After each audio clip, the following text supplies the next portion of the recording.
Here's what you can look forward to on this episode of The Nice Guys on Business. People do kind of have this reverence for an author. I think there's some recognition in the hard work that goes into writing a book. And a lot of people, as you said at the top of the podcast, everyone has a book in them, maybe.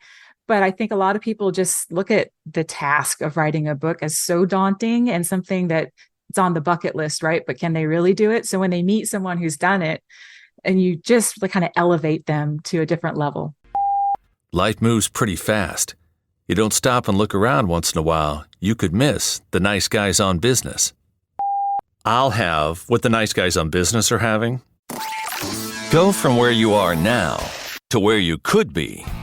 Get expert tips to grow your business, to be more productive and more efficient, whether you're trying to build influence, grow your community, or make it rain. Best-selling author of Nice Guys Finish First, Doug Sandler, can lead the way. The Nice Guys on Business is produced by Turnkey Podcast Productions. Now, here's your host, Doug Sandler. All right, Nice Guy community. So the reality of it is we all have a book in us. The problem is that it's in our head, and oftentimes just getting it out to the world is the biggest hurdle and the biggest stumbling block. I remember when I wrote my book, Nice Guys Finish First, it was 10 pages a week for 20 weeks is what my business coach said, but that had nothing to do with the publishing. That just had to do with the book creation. So getting your story out in print and out to the world, it's a lot more than just coming up with the ideas. Well, today we have Tanya Hall. She is the CEO of Greenleaf Book Group, working with her team, helping authors develop growth strategies, create, market, distribute their books with multiple New York Times success stories to her credit. And to their credit, Greenleaf knows how to get an author to reach their full potential. We're going to talk about how to do this and, some of the how-tos and actually getting your book published. Tanya, excited to have you here. Welcome to the Nice Guys on Business podcast. Thank you. Happy to be here. I wish I knew you or the folks that do what you do when I was about to write my book. I thought hiring a book coach was great, get those ideas out of my head and onto paper. But that's really just the beginning of the whole story. Then you have the whole brand awareness, the marketing, the creation, the editing, the graphics, all of the layout, the design, and all of that. And I was like, what the heck is that? So why the hell would you even want to be in this business to begin with? There's so much complexity to it.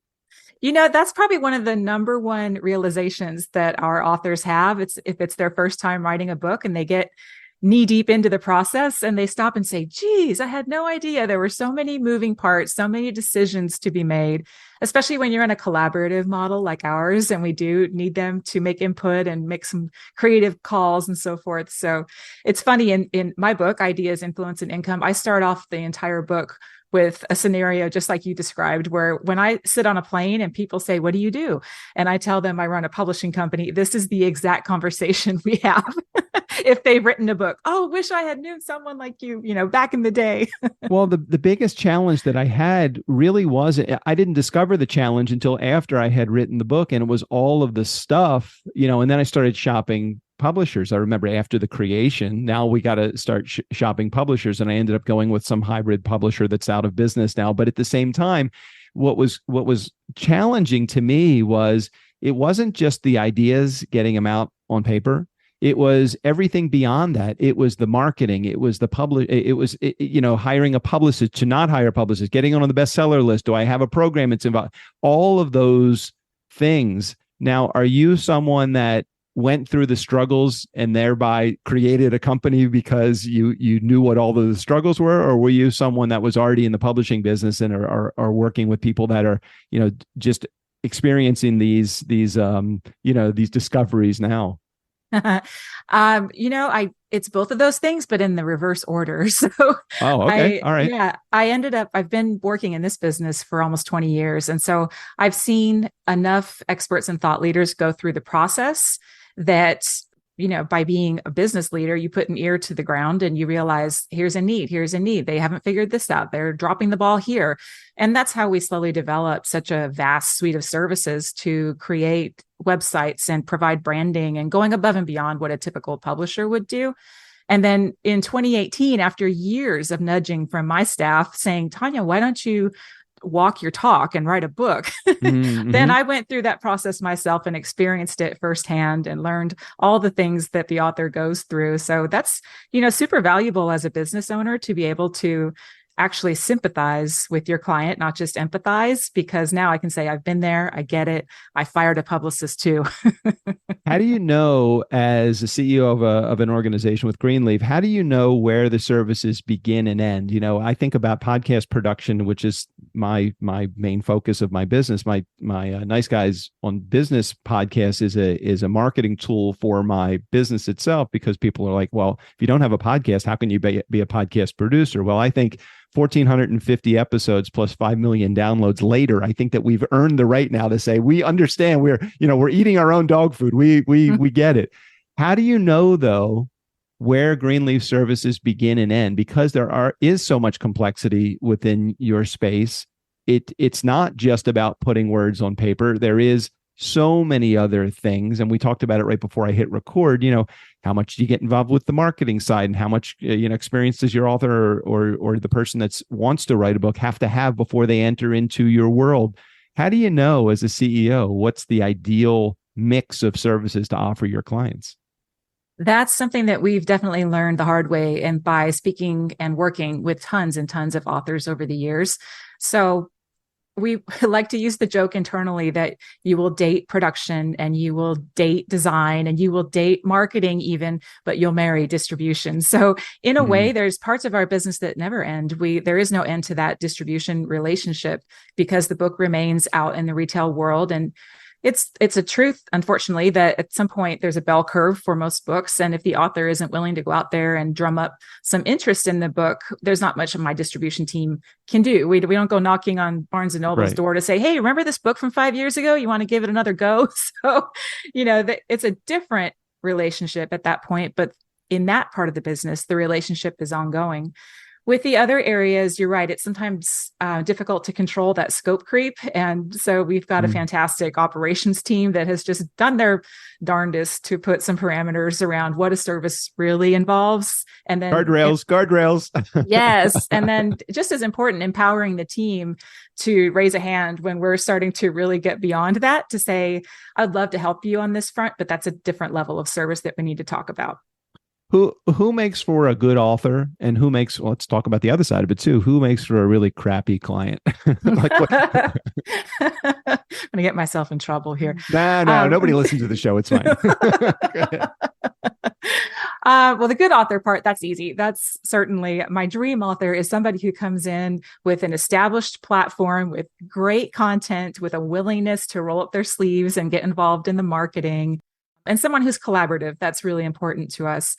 On the other end of things, I would say there's some red flags for us in the beginning part of the process. If somebody says, I want to win a Pulitzer Prize and be on the New York Times bestsellers list for 52 weeks in a row, I, to be clear, would love that too. But, past experience would tell me that that's a long shot. So expectation setting, of course, in any business is super critical to make sure we're all happy on the back end. So the person who's willing to listen and learn is an important client to me. And the person who's stubborn and says, well, then you're not the right fit if you can't, see things at my level. Well, then yes, you're probably right. Is it the person that asks for the advanced signing bonus before they even get to into your services? Is that the one that's usually the challenging client for you? Hey, there's no money coming that way. Yeah, that's probably a no-go.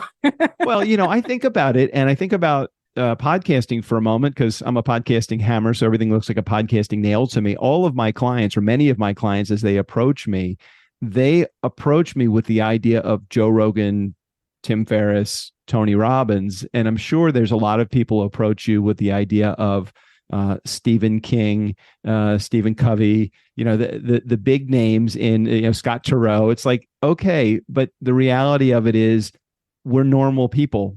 There is a different way to grow a community, build your influence, and to make money through podcasting, as I'm sure there's a way to grow your community, market and distribute, become an influencer using your book, because they don't have a community of millions when they approach you. They probably have a much smaller reach than a guy like Stephen King does. So what do you tell the people?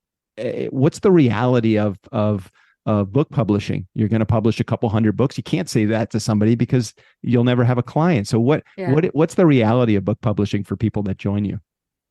I think the piece of it that they don't want to hear is that it's as incumbent on their efforts as it is on ours at Greenleaf, because we are a distributor. So we've got skin in the game. It's our brand. We have to get out there and sell the book in retail. But they all underestimate how hard it is to drum up media interest, to build the brand, to grow the community, to engage the community, to get them to click buy, right? Those things take strategy, they take planning, they take commitment. They take follow through, and they take your time, most importantly. And most of these folks are running a business and, often want to have someone else just take care of all of this. Well, you still have to be involved. So, I'm not trying to evade your question here. No, I'm just the reality of it. I mean, I remember early on as I started to, get involved with Amazon and try to boost my reviews by getting people to actually read the book and review the book and remind them that they read the book. The run up to 100 reviews was really challenging. Most people have like 5 reviews, 10 reviews, no reviews at all, and they're really low reviews. So, you want to have that audience not only read the book, but you want social proof. So you want them to review the book. I remember I put 7 people in the beginning of my acknowledgments just to thank them. I couldn't even get them to review my freaking book. I'm like, guys, I actually thanked you in the beginning of my book. Could you just put a review up? And I got some pushback. It's none of this stuff is easy. But yeah, you have to, I loved what you said. You have to be invested in it. And I think you said you have to work at it. You have to be a partner with your publisher. It's not just let me turn over the keys to the castle to Greenleaf and you guys do the rest. Certainly I'm sure there's areas that you have expertise in that we don't as laymen, but we all have to take a certain level of responsibility. Is that fair? Absolutely fair and critical, really. And I think another big piece that was even difficult for me to accept and acclimate to when my book came out was you have to make the ask, right? I think there's a little bit of magical thinking that happens when you do anything that's as hard as writing a book. And you think, wow, okay, I did this super hard thing and I'm proud of it and I'm going to put it out into the world and good things will happen.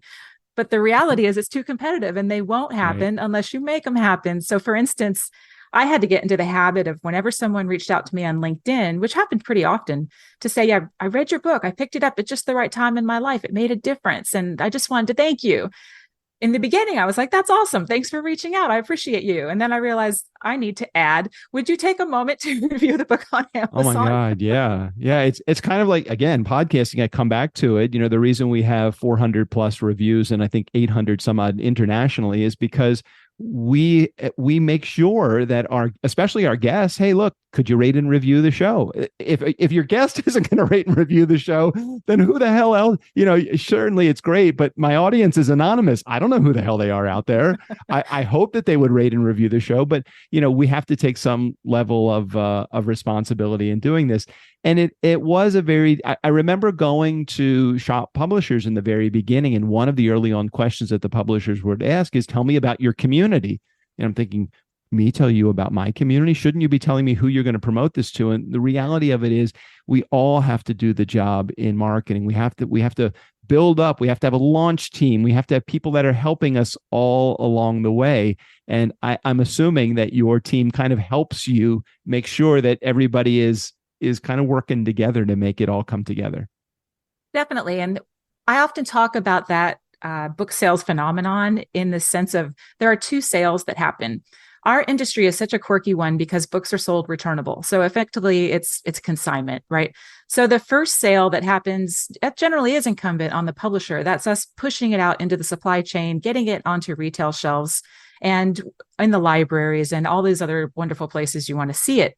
But if a second sale doesn't happen where Joe Public walks in and pulls it off the shelf and buys it, that book gets returned after 90 days and it undoes the sale for everybody. So that's why publishers are always squawking about the author's platform and getting involved in doing the marketing, because we can't step in as a substitute for the author and their community and the power to pull people into stores. Oh, of course, and I want to advance this to the come out of the building process of the book and talk about the other side of it for a second. I'd love to get your comments on this because I do remember, as the book came out to the world, and I was doing the co-marketing with the publisher that had, was gracious enough to help me with the bestseller. And I think most publishers have some sort of bestseller program that they want to initiate you with so that you can actually get some impact out of your book. And there is a process and there is a system, whether you're New York Times, Wall Street Journal, or Amazon, there is a process that gets you on the bestseller list. But I remember as the book was coming out and I was kind of doing my thing, it was interesting the amount of notoriety that you get if you have a book, if you just continue to remember that you have the book and you mention it to the people that you're talking to. The fact that you have a book and don't tell everybody about it, don't put it in your signature line of your email. If you don't, then you're missing out on some opportunity. So the influence building side is an essential component. And it is something that will happen, but you have to work at it. So can you maybe share a little bit of your insight to what are the benefits of having a published book once the book finally comes out? What are some of the things that you would be seeing your clients, getting from that? Yes, there are many. And again, all of them are sort of subject to your willingness to contribute to them. But I would say, first of all, taking a step back and thinking about the process of just writing a book. For most people, and certainly for me, sitting down and writing, especially on a business subject, is really powerful to get clarity. And as business leaders, I think quite often the important stuff like defining your value proposition, knowing who your audience is, how are you differentiated? Maybe we did some work on that in the beginning, but we don't really keep it top of mind. It gets pushed to the back burner and maybe it changes over the years and we don't keep up with it. So that in and of itself is a super, super important exercise. And frankly, it's where a lot of authors get a little bit held up when they're writing because they haven't done that heavy lifting. So that's one benefit in and of itself. It just gets you some clarity in how you're thinking about what the value is in you as a consultant or your business or whatever that thing is that you're talking about in the book itself. And then the book release itself, it's an event. So when we think about word of mouth marketing, for instance, the number one rule they say in that type of marketing is give them something to talk about. So you're having a book launch. It's a brand new book. It's exciting. You can do a press release. You can do events. You can do giveaways. So there's all kinds of ways to bring in attention and visibility around you and your brand just by virtue of having a new thing, a new product to bring to the world. Thirdly, I would say you're right. A book is a big legitimizer. It's a differentiator. And I totally agree with you. When I tell people that I have a book, even if there are other authors, there's this moment where, okay, you're the real deal. So books have this high perceived value. And I've even found, all of us when we move, I hope all of us when we move have a big pile of books that we don't know what to do with because you don't really want to throw a book away, right? It's not a coffee mug. So I think that's an important note. It's just this very respected thing to be an author, and it does put you a step above a lot of your competitors.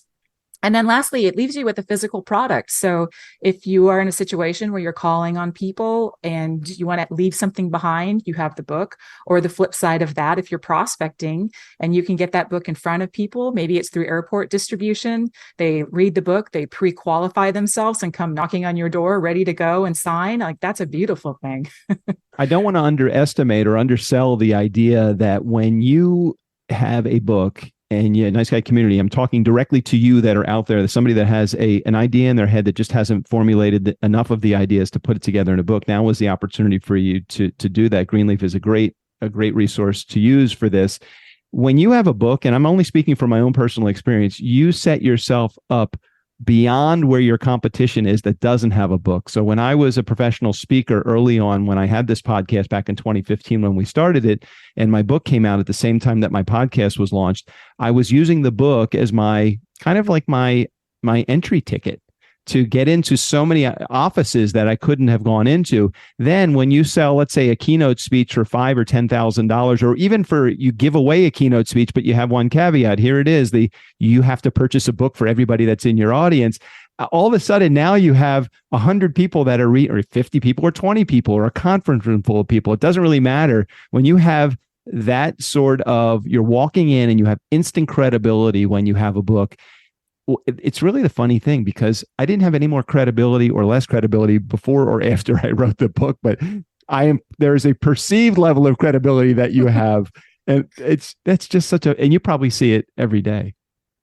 Yeah, it's true. And it's a beautiful thing. I'm very grateful for it. So people do kind of have this reverence for an author. I think there's some recognition in the hard work that goes into writing a book. And a lot of people, as you said at the top of the podcast, everyone has a book in them, maybe. But I think a lot of people just look at the task of writing a book as so daunting and something that it's on the bucket list, right? But can they really do it? So when they meet someone who's done it, and you just kind of elevate them to a different level. So again, where do your services begin and end in an ideal scenario? What would you say, who is the ideal person that would be in my audience right now? Is it a business owner? Is it somebody that has a work of fiction that they have in their brain? Tell me what's ideal for you. So for us, this sweet spot is what we call prescriptive nonfiction. So that's a book that teaches you how to do something, helps you become a better person, live a better life. That's just because that's where our sales channels are. That's where we can sell the most product and do right by our authors. We do have a bit of fiction. But if you heard me talking to a fiction author, you'd think I was trying to talk them out of it because it's really, really hard. I swear. I mean, nonfiction's hard enough. But, we'd love to get involved as early as possible, just for the sole reason of we don't want to see people doing double work, having to rewrite sections.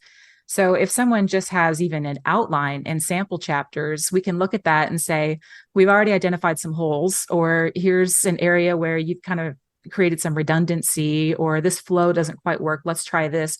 And just saves them some time. And we're all about making it an efficient, painless process. A lot of authors have a tendency to kind of keep things close to the chest. And I think there's this lingering fear of the editor and the red pen, and they want to wait until they think it's done. But then seventh grade English teacher came out when you said the red pen. I just think Miss Ferrari. I'm like, oh no, here she comes again.